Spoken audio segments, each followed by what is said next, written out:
Sonnet 73 is one of the most famous of William Shakespeare's 154 sonnets, focusing on the theme of old age.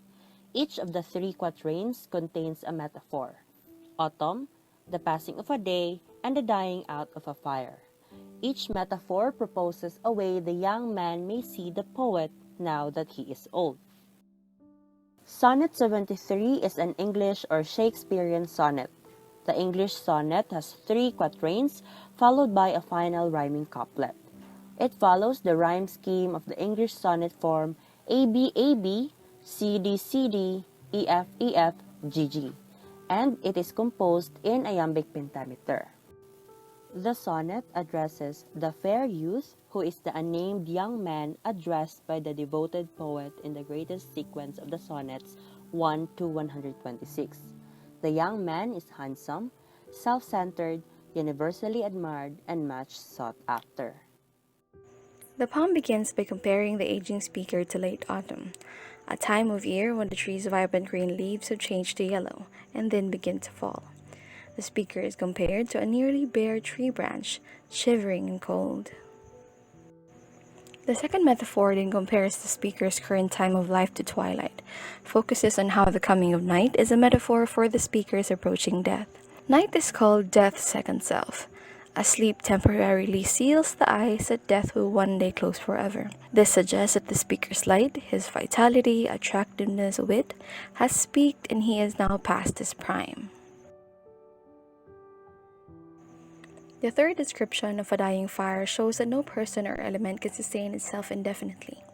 Like the fire that will soon burn out on its own ashes, the speaker will soon lie on his own deathbed. The poem suggests that each metaphor reflects the inevitable decline of the speaker. Notice that none of these images are romantic, and they all suggest deterioration rather than vibrancy.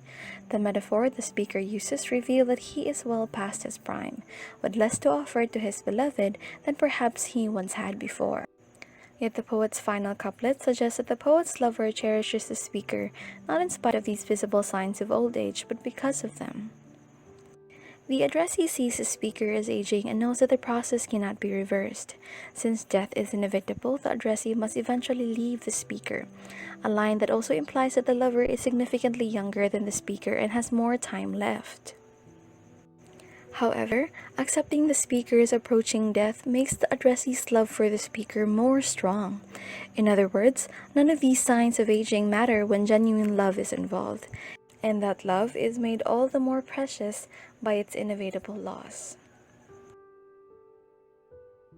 The poem explores the nature of love in the face of mortality, and it takes a look at what it actually feels like to get older on a more immediate level, to actually live with that just over the horizon.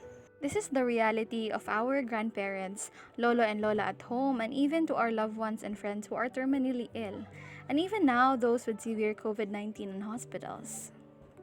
Aging in the poem is like a slow fade out, a time marked by quiet reflection and consideration of the life once gearing off to leave behind.